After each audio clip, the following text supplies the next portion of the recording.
गंभीरा भविष्यति रात्रि नीनास्यो वर्ण संयुक्तया जीवन चक्रम।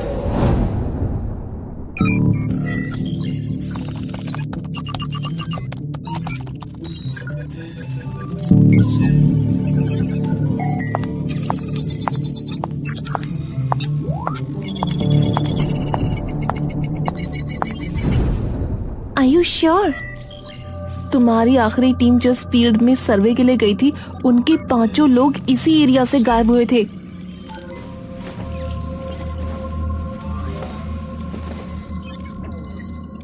अवनी अपनी नजरें घुमाकर खिड़की के बगल में रखे एक टेबल पर रखे हुए पत्थर को देखती है। अवनी मेघा की तरफ देखती है और उसके कंधे पर हाथ रख देती है।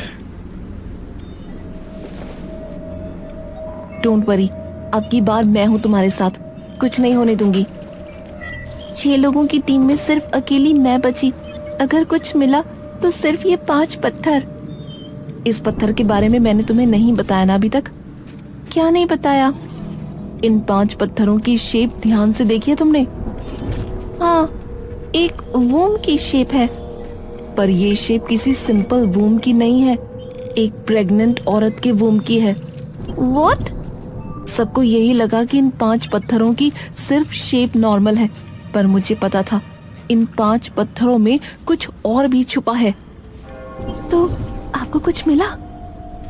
अवनी पत्थर की ओर देखती है और उसके पास चली जाती है और जिस टेबल पर वो पत्थर रखा होता है उसकी ड्रॉअर से एक कागज निकालती है।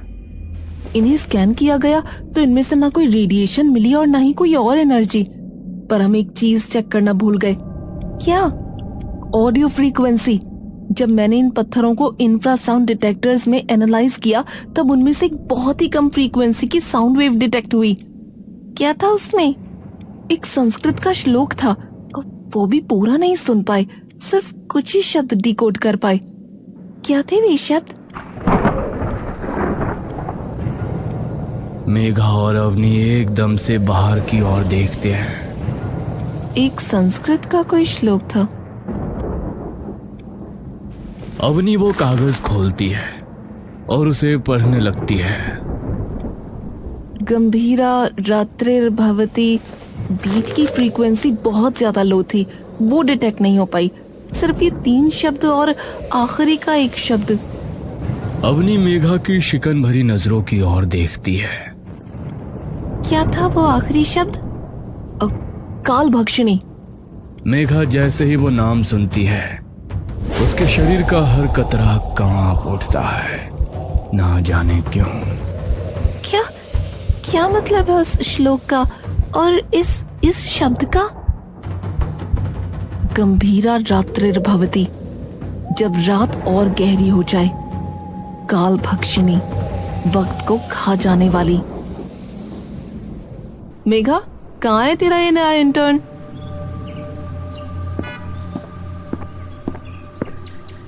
आ गया मैम, आ गया।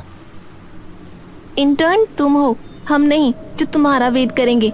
You should be on time. I am so sorry ma'am, वो मैं मंदिर में माथा टेकने के लिए रुक गया था। अवनी एकदम से राहुल की ओर देखती है। तुम भगवान को मानते हो? बस मानता नहीं हूँ, शिव शंभू का भक्त और माता रानी का बेटा हूँ मैम। अरे ये क्या लिया यार मेघा, माना तेरा बॉयफ्रेंड है, बट कम ऑन। सिर्फ बॉयफ्रेंड है इसलिए नहीं लाई मैम, इसकी ऑब्जर्वेशन स्किल्स बहुत बढ़िया है। पैटर्न्स और अलग चीजों को पहचानना इसके खून में है। इसके पापा बड़े फेमस प्राइवेट डिटेक्टिव थे। अच्छा ठीक है, फिर इससे कहियो कि मुझसे कम ही बात किया करे, फालतू में ऑफेंड हो जाएगा वरना। अरे नहीं, जब काम की बात आती है तो वहाँ ये एकदम सीरियस रहता है। मुझे भी मैम बुला रहा है, आपने देखा ना? हाँ ठीक है। तीनों टैक्सी में बैठकर गूढ़ वन की ओर निकल लेते हैं।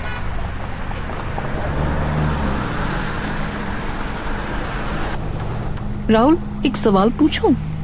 जी मैम, पूछिए ना। तुमने यही रिसर्च क्यों ज्वाइन की? तुम तो इतने अच्छे कॉलेज में हो, डॉक्यूमेंट्री तो और किसी चीज पर भी बना सकते हो।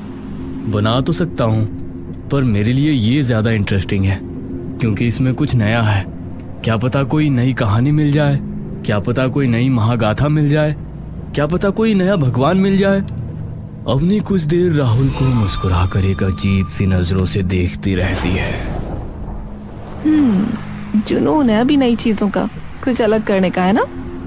उम्मीद करती हूँ तुम्हारे मन में हमेशा यही जुनून बना रहे, क्योंकि उम्र का तकाजा ऐसा है कि एक वक्त पर सिर्फ पुरानी बातें याद रहती हैं। राहुल चुपचाप अवनी को देखता रहता है। गाड़ी जंगल के बीचों बीच एक सुनसान सड़क पर आकर रुकती है। तीनों गाड़ी से उतरते हैं। अवनी अपनी जेब से निकालकर कुछ पैसे ड्राइवर को दे देती है। शुक्रिया भैया।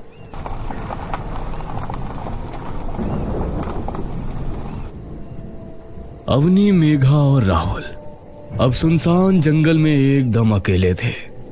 अवनी अपने बैग से 2 वॉकी टॉकी निकालती है।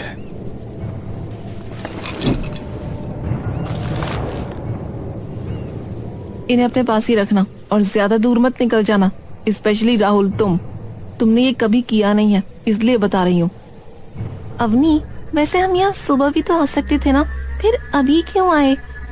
और एक बात मैम, और जो मुझे पूछनी थी, आमतौर पर ऐसे रिसर्च में टीम बहुत बड़ी होती है, लेकिन हमारी टीम में सिर्फ 3 लोग हैं, क्यों? सबसे पहले तो ये कि हम रात को इसलिए आए हैं क्योंकि जैसा कि मैंने तुम्हें बताया, उस पत्थर में से कुछ आवाजें कैप्चर की गईं, जो कि संस्कृत का एक श्लोक था, जिसमें ये कहा गया था कि जब रात और गहरी हो जाएगी तो इसीलिए रात को ही आना चाहती थी मैं। शायद कुछ ऐसा दिख जाए जो हमें दिन में ना दिखे। और तुम्हारे सवाल का जवाब, ये कोई ऑफिशियल रिसर्च नहीं है। जब लास्ट टीम के 5 मेंबर्स नहीं मिले तो इस रिसर्च को बंद कर दिया गया था। सिर्फ मैं और मेघा ही थे जिन्होंने बाद में ये रिसर्च जारी रखी थी, तो इसीलिए। ओह ठीक है। और कुछ? राहुल और मेघा दोनों नाम में गर्दन हिला देते हैं। Alright then. बोलिए शिव शंकर भगवान की। अवनी और मेघा एकदम से अपने होठों पर उंगली रखती हैं। जागरण में नहीं आए तुम। मैम, किसी भी शुभ काम से पहले भगवान को याद कर लेना चाहिए। इससे पहले जो टीम आई थी ना, वो पूजा पाठ ही करके आई थी। राहुल कुछ नहीं बोलता। तीनों आसपास ही रहना, ज्यादा दूर मत जाना। कोई भी ऐसी चीज जो लगे कि अलग है, contain it and capture it. Rahul अपने बैग से अपना हैंडी कैम निकालता है और उसे ऑन कर लेता है। तीनों जंगल के अंदर निकल जाते हैं। जंगल बहुत ही घना और सुनसान होता है। तीनों धीरे धीरे जंगल की दूरतम गहराई में जाने लगते हैं, जहां बिच्छुआ, हिगोट और कई झाड़ियां घनी होती जा रही थी। रुको, क्या हुआ? यही है ना वो जगह? अपनी अपने पीठ पर टंगे बैग में से एक नक्शा निकालती है और खोल कर देखती है, जिस पर गूढ़ वन लिखा होता है। ठीक कहा। अब एक काम करो, तुम दोनों उस तरफ जाओ और देखो, मैं इस तरफ जा रही हूँ। सेफ नहीं है अवनी, इतनी रात को अकेले ऐसे सुनसान जंगल में। अरे तू चिंता मत करना यार, तुम जाओ। एरिया ज्यादा बड़ा नहीं है तो कवर करने में टाइम नहीं लगेगा। ठीक है, ध्यान से करना जो भी करोगे आप। तुम भी, और ज्यादा दूर मत जाना वरना वॉकी की रेंज नहीं पकड़ेगी। ठीक है। मेघा और राहुल दाईं तरफ और अपनी बाईं तरफ निकल जाती है। मेघा और राहुल एक दूसरे का हाथ पकड़कर धीरे धीरे आसपास की सारी जगहों की छानबीन करते जा रहे थे। मुझे तो ये समझ में नहीं आ रहा कि हम ढूंढ क्या रहे हैं मैम। मेघा एकदम से राहुल की ओर देखती है। अब तो अवनी भी नहीं है तो मुझे क्यों मैम बुला रहे हो तुम? अरे पर काम तो कर रहे हैं ना। बेब प्लीज ना, मत बुलाओ। अच्छा अच्छा ठीक है मेरी जान। मेघा उसकी तरफ मुस्कुराती है। ये हुई ना कुछ बात। मेघा और राहुल आगे जाने लगते हैं। तभी उनके वॉकी टॉकी में से अवनी की आवाज आती है। Megha, Rahul, do you copy? Megha अपना वॉकी का बटन दबाती है। कॉपी। कुछ दिखा? Not yet.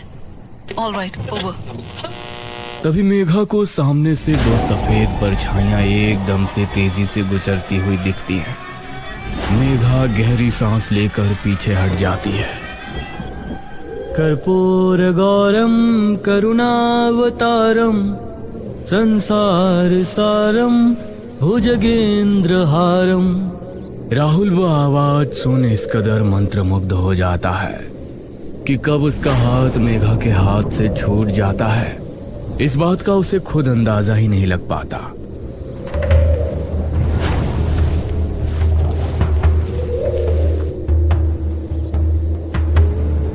आ जाओ, आओ ना, आओ। मेघा का दिमाग डर से इतना सुन्न पड़ चुका होता है कि उसे इसकी भनक नहीं पड़ती कि राहुल उसका हाथ छोड़ कहीं और जा चुका है। मेघा वॉकी को अपने कानों के पास लाती है और उस आवाज को ध्यान से सुनने की कोशिश करती है। बेटी, आ जाओ ना, आओ। यहाँ तुम्हें कुछ नहीं होगा। आ जाओ मेरे पास। मेघा की आंखें डर के मारे चौड़ी खुल चुकी होती हैं, लेकिन ना चाहते हुए भी उसके पैर उन परछाइयों की ओर बढ़ने लगते हैं। धीरे धीरे मेघा अपनी पलकें उठाकर देखती है कि उसके सामने एक बड़ा सा पीपल का पेड़ है। मेघा धीरे धीरे झाड़ियों को हटाते हुए आगे पहुंचती है, लेकिन जैसे ही वो पेड़ के पास पहुंचती है,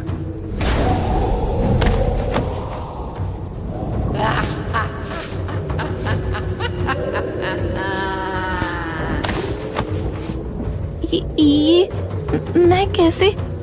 ये तो मैं हूँ। मेघा कांपती बिखरी सांसों से रोना शुरू कर देती है।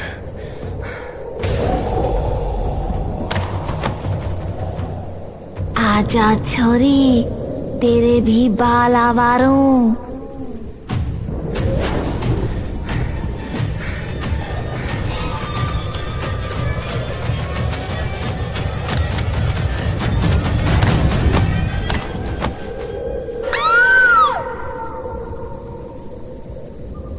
राहुल मंत्र की ओर बिना कुछ सोचे समझे जा रहा होता है कि तभी उसे अपने सामने एक अग्निकुंड दिखता है, जहां एक मर्द औरत के लिबास में कुंड के सामने बैठा है। तभी वो पुजारी राहुल की ओर एकदम से बड़ी बड़ी क्रोध में जलती हुई आंखों से देखता है।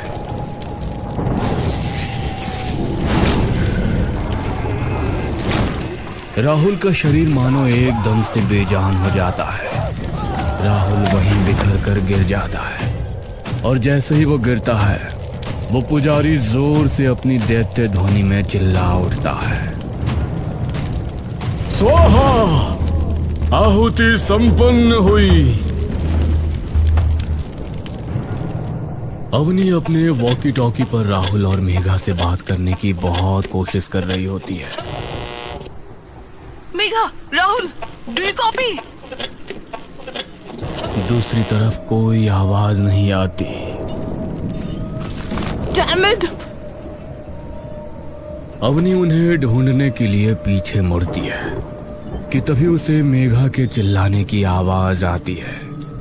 अवनी मुड़कर उस आवाज की ओर देखती है। जैसे ही वो आवाज के करीब पहुंचती है,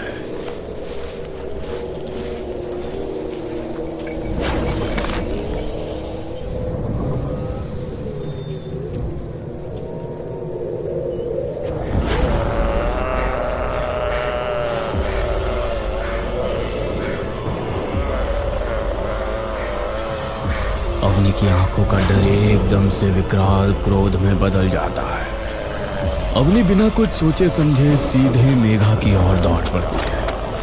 कमीने, छोड़ उसे, छोड़! लेकिन तभी वो एक अंधेरे भरे गड्ढे में गिर पड़ती है।